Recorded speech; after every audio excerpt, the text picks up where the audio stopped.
जय हिंद, वंदे मातर। मेरे प्यारे किसान साथियों, आज की इस बड़ी और विस्तार से समझाने वाली जानकारी में हम राजस्थान फसल मुआवजा योजना 2026 के बारे में पूरी सच्चाई, पूरी स्थिति और 2023 से 2025 तक के बकाया अनुदान की वास्तविक अपडेट विस्तार से समझेंगे। क्योंकि लगातार किसान भाई सवाल कर रहे हैं कि हमारी फसल खराब हुई, सर्वे हुआ, घोषणा हुई, लेकिन पैसा अभी तक खाते में क्यों नहीं आया। तो सबसे पहले समझिए कि मुख्यमंत्री भजनलाल शर्मा द्वारा ये घोषणा की गई थी कि जिन जिलों में अतिवृष्टि, ओलावृष्टि, तूफान और प्राकृतिक आपदाओं से फसलें खराब हुई है, उन किसानों को राहत दी जाएगी। और ये भी बताया गया कि 31 जिलों के लाखों किसानों को एसडीआरएफ के तहत अनुदान राशि वितरित की जाएगी। और सीएमओ राजस्थान की ओर से जारी जानकारी में ये स्पष्ट किया गया कि हजारों करोड़ की राहत राशि स्वीकृत की गई है। लेकिन अब जमीनी स्थिति क्या है, ये समझना जरूरी है, क्योंकि कई जिलों के किसान जैसे जालौर, सांचौर, सिरोही, नागौर और आसपास के क्षेत्रों के किसान ये कह रहे हैं कि वर्ष 2023 से लेकर 2025 तक का फसल अनुदान और बीमा क्लेम अभी भी लंबित है। यहां पर सबसे जरूरी बात यह है कि राज्य अनुदान और प्रधानमंत्री फसल बीमा योजना के तहत मिलने वाला बीमा क्लेम अलग अलग प्रक्रिया है। राज्य अनुदान एसडीआरएफ के तहत दिया जाता है, जबकि फसल बीमा क्लेम बीमा कंपनी के माध्यम से आता है, और दोनों की प्रक्रिया अलग अलग चरणों में पूरी होती है।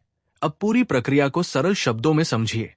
जब किसी क्षेत्र में 33% या उससे अधिक फसल नुकसान होता है, तो पटवारी द्वारा सर्वे किया जाता है। पटवारी खेत में जाकर फसल का निरीक्षण करता है, फसल का प्रकार दर्ज करता है, नुकसान का प्रतिशत दर्ज करता है। फिर ये डेटा ऑनलाइन पोर्टल पर अपलोड किया जाता है।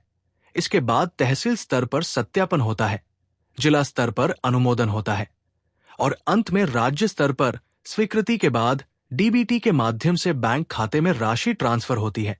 लेकिन कई बार सर्वे में देरी, डेटा एंट्री में त्रुटि, जमाबंदी में नाम की गड़बड़ी, बैंक खाते का आधार से लिंक न होना, जन आधार अपडेट न होना या बजट का चरणबद्ध आवंटन जैसी वजहों से भुगतान रुक जाता है।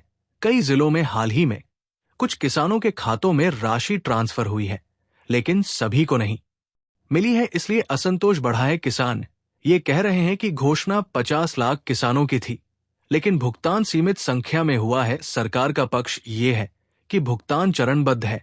पहले उन जिलों को भुगतान किया गया जिनका सर्वे पूर्ण और सत्यापित हो चुका था, बाकी जिलों की प्रक्रिया जारी है। अब अगर आपका पैसा नहीं आया है, तो सबसे पहले अपनी जमाबंदी जांचें, बैंक खाता सक्रिय है या नहीं ये देखें, आधार लिंक है या नहीं, जन आधार अपडेट है या नहीं, मोबाइल नंबर सही है या नहीं, ये सुनिश्चित करें। पटवारी से संपर्क करें, तहसील कार्यालय जाएं, आवश्यकता हो तो कलेक्टर कार्यालय में लिखित आवेदन दे। केवल सोशल मीडिया पोस्ट से भुगतान नहीं होगा, प्रक्रिया समझकर कार्रवाई करनी होगी। किसान की फसल 6 महीने खेत में खड़ी रहती है, कभी बारिश मार देती है, कभी पाला, कभी ओले, कभी सूखा, और जब नुकसान हो जाए तो राहत समय पर मिलना बहुत जरूरी है। इसलिए प्रशासन को संवेदनशीलता दिखानी चाहिए और घोषणा व भुगतान के बीच की दूरी कम करनी चाहिए।